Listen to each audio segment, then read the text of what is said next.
مور چې مې نظر په المارو کې اچولی دی اوس مې ستا تصویر د کار جامو کې اچولی دی مور چې مې نظر په المارو کې اچولی دی اوس مې ستا تصویر د کار جامو کې اچولی دی او مینه او مذهب مې دواړه یو ځای له راوستي دي ستا د زلفو تار مې په تسبو کې اچولی دی مینه او مذهب مې دواړه یو ځای له راوستي دي ستا د زلفو تار مې په تسبو کې اچولی دی شعرونه د ملګرو فرمایش ډېر کړی دا غزل نه بدبد دو شعرونه ووایم چې جوبل ارمان له مې دعا غواړم لاس چې اوچت کړمه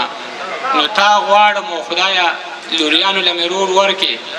کمزوري شوی یم امسا غواړم خدایه لوریانو له مې رور ورکې کمزوري شوی یم امسا غواړم په زنځیرونو به مې خود تړي چې لیونی شوی یم رڼا غواړم او په ځان باندې مې شک د بې وفا غوندې راځي ګمان مې په هر ښکلي د اشنا غوندې راځي یا خدایه د خانانو محلونه دې آباد وي زمونږ په دروازو کې ترې رڼا غوندې راځي او په ډک ډک بازارونو کې خالي لاسونه ګرځم د خپلې بېوسۍ پورې خندا غوندې راځي او ته غوږ کېږده بچیه چې دا بیا چېرته اوربل دی دا چغې خو زمونږ د پښتونخوا غوندې راځي ته غوږ کېږده بچیه چې دا بیا چېرته اوربل دی دا چغې خو زمونږ د پښتونخوا غوندې راځي چشمان یې دواړه سره وي د پښتون په درد او غم د شپې راله په خوب کې یو بابا غوندې راځي عجیز یم خو چې مور مې راته کله دعا وکړي په ځان باندې مې شک بیا د باچا غوندې راځي عجیز یم خو چې مور مې راته کله دعا وکړي په ځان باندې مې شک بیا د باچا غوندې راځي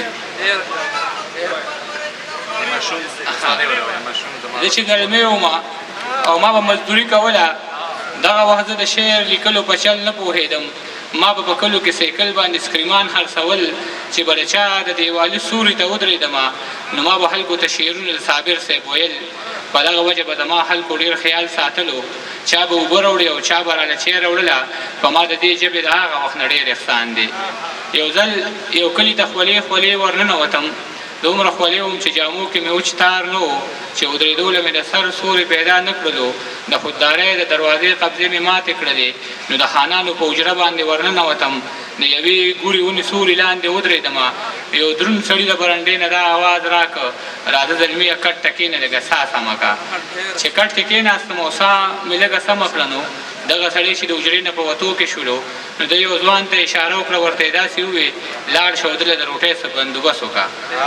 دغه زلمې زما نه عمر کې بس لږ کشر و هغه روټۍ راوړه او په کټ کې راسره کښېناسته هغه روټۍ دومره پستې وې لکه نرم مالوچ داسې خوشبو د دې روټۍ نه راحته لکه چې چېرته زما د وړې خور وي په لاسونو پخه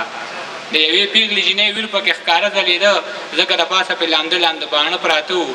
دا په اور نه ولاله چا په اسویلو پخه وه زه یې حیران کړم او ما ترېنه تپوس وکړه ستاسو په کور کې دا روټۍ څوک په مشین پخوي هغه وی نه زمونږ په کور کې اورندار ده زما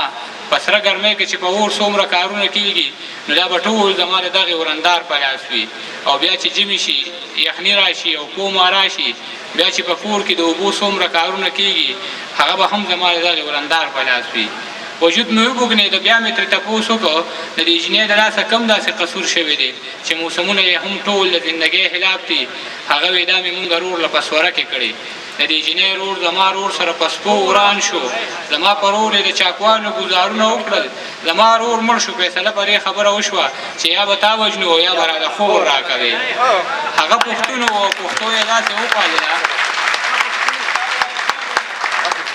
هغه پښتون او پښتو یې داسې وپالله چې په جرګه کې په جار دغه خبره وکړه ما ته څه مه وایې خورجانه مې رضا ده په دې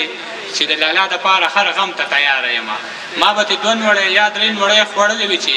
ګوتې مې پاکې کړې او خپې مې کټ نه کوزې کړلې د دغه هر څه نه زما د ویښ ضمیر غوږو ته یو جړغونې شاهنواز راته او دا یې ویل خان او مولا له زیرې ورکې څوک مې بابا له زیرې ورکې د جنګ بلا له زیرې ورکې او زما لالا له زیرې ورکې په سپو مینه زه دې خاورې دې کړم